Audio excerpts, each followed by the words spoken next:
Okay, up next we have the North American League, which begins on June 12th and ends July 24th, 2025. So we move to our first team, Team Cruelty, who placed first in the LATAM North Challenge League. They still have a pretty similar roster to what I remember from the previous year, uh, which consists of Ivan, Matumbo, Pyrox, Fatal, and Skimsy. Um, I'm not sure who the coaches are, but this is the first fully Mexican team to qualify into Tier 1 of Pro League. So if there is if Mexican roster that you have ever wanted to root for, if you're a big fan of Mexico, this is probably your team because it's the first time ever a Mexican team has ever made it into the top echelon of Pro League. But I definitely think they'll still have a long way to go, and I do have them as my bottom rated team coming into the year. Next, we have Envy, the number one team from the North American Challenger League. They qualified under Orgulous name, JJ and Co. Um, and of course, the roster consists of JJ Blast, Emilio, Rival, Snake. Probably the most known player here. Used to play for TSM for a little bit until before they disbanded. And then Twist, who had a brief stint on Luminosity Gaming, I would say probably around 2 years ago now. And their staff consists of Archer and Lucan, who they just recently picked up off of, I believe, Geekay. Used to be on Geekay, I think. So, yeah, this is definitely a very interesting roster, and I definitely think I could be underrating them here, but I kind of just have them here because it's just a very unproven team, and I this is definitely one of the teams I would absolutely love to prove me wrong.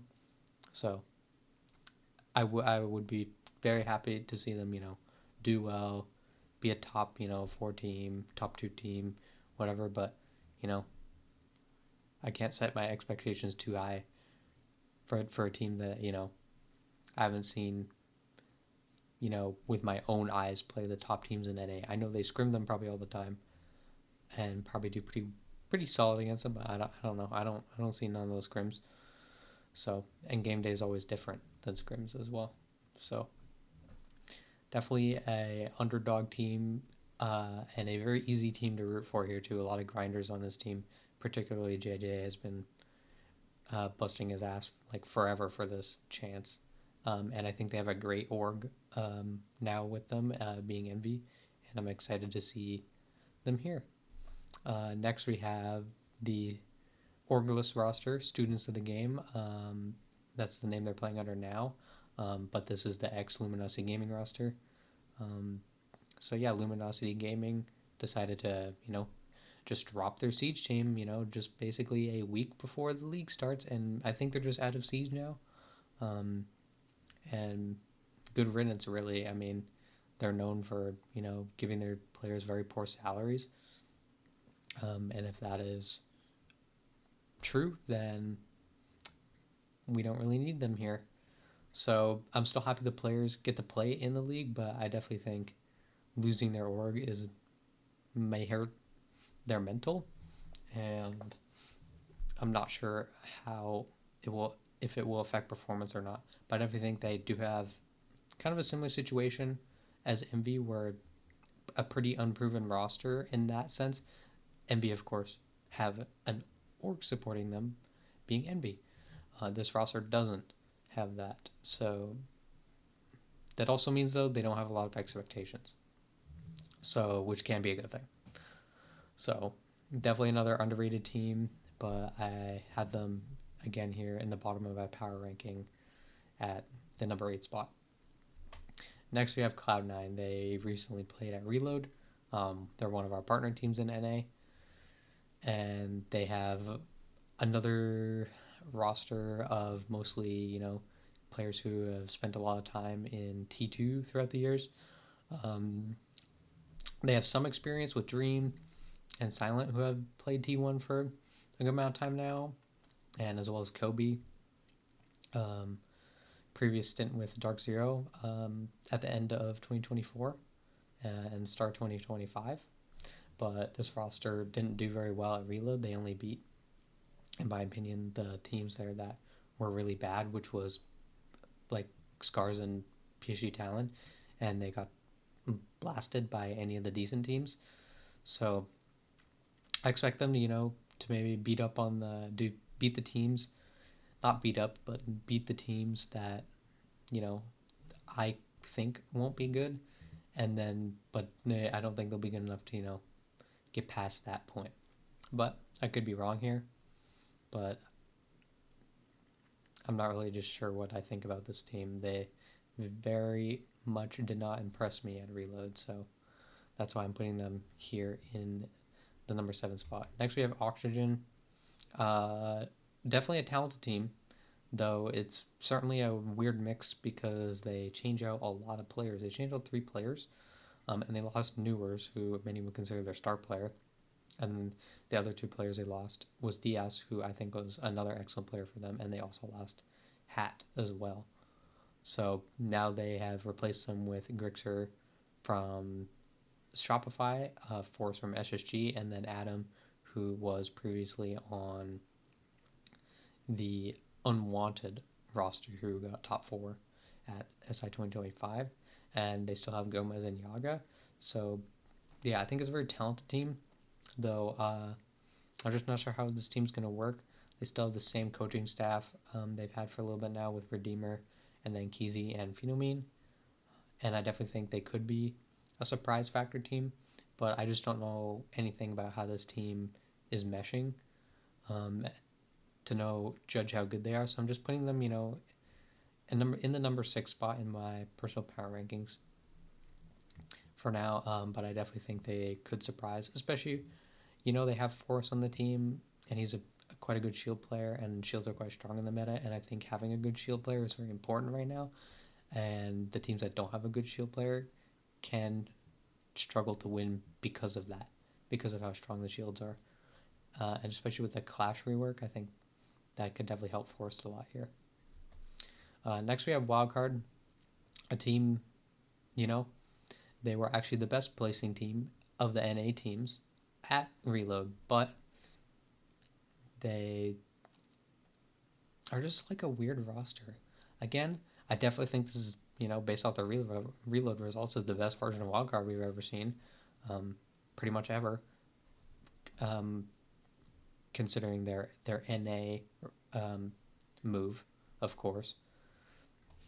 But I'm just not sure how they're gonna play well against, the teams like Shopify, who weren't at a Reload because they're not a partner team, and they're going to have to continue to consistently to show up against the other top NA teams to make a case for, being in the top 4 of NA. But I definitely think this team has a chance, and I think Wildcard and the remaining teams that I haven't talked about yet all have a very good case for being a top team in North America this season. So next we have SSG. To be honest, a pretty poor reload result, but I definitely think they probably learned a lot from that result, and they'll probably be much better heading into this stage. But I pretty much have them here because of that result. But again, definitely a team that could easily be in that number 1 spot. A very strong roster of players. Faults the OG SSG player, and we still have J9, Ashen, and Benjer, who are all just great players, and they've added Newers from Oxygen, who was Oxygen's star player, and Newers had a pretty good event at a Reload as well.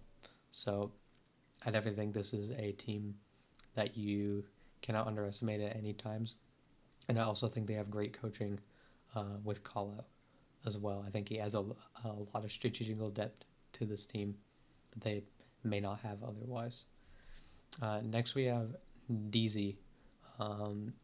Again, we also saw them at Reload, where they bottled their chance to make top 8 against G2. But I still think they were quite good. They were, I think, the only team at the event to take a map off of Furia, I believe.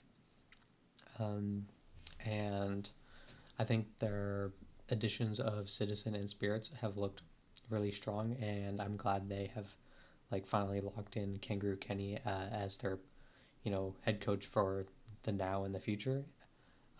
Because before he was just under loan, I believe.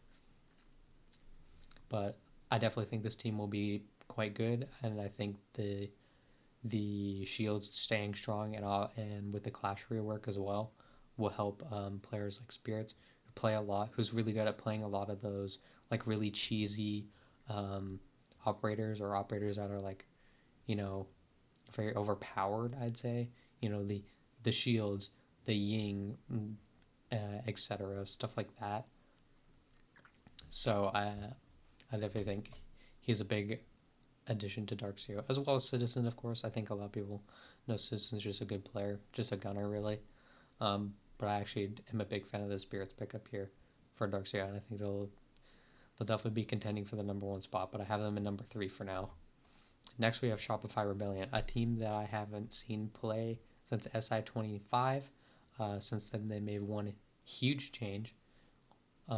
They've let go of Grixer, and they've picked up Spoit. Now this team will definitely get a lot of more eyes because of Spoit, of course. Now, how the roster will play will definitely be interesting because they've just added, more firepower to the team. Not that Grixer didn't bring firepower, but I would definitely say Spoit is more of a better entry player than Grixer was. Grixer was definitely more of a flex entry. So yeah, that's what Shopify are really looking to do here to boost their front line, I think, with Ambi and Spoit and Rexon, and then have Canadian and Surf in the back line here.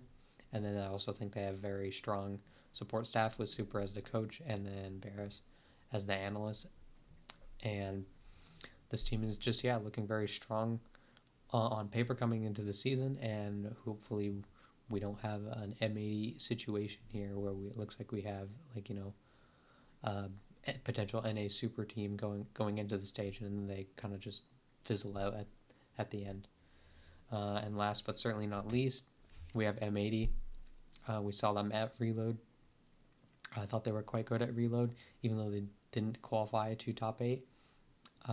This is the best version of M80, in my opinion, that I've seen in ever, really. Like, just in terms of like team play, I thought their team play was some rounds was like incredible. Like their ability to play off each other, the ability to trade each other, and how they play together on just the attack and defense, and also the strategy they have is also really strong, especially with the addition with Fabian being their new head coach, helping guide them. I think he's instilling a lot of important disciplines and practices within the team that's going to help them improve and be a really good team. And that's why I have them rated as my number 1 rated team coming into the NAL stage. Now, let's quickly go over the stakes.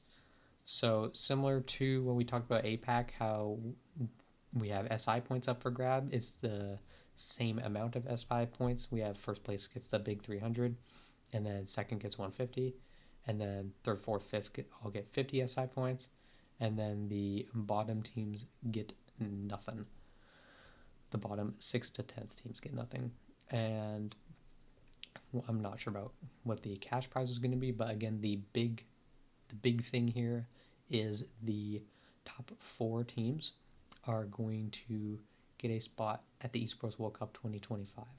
So you absolutely want to be in the top 4 here to go to the Esports World Cup, and of course get your SI points, because that is arguably just as important, going to SI, which is the most important siege event of the year. So, but yeah, top 4 is the goal for all the teams here.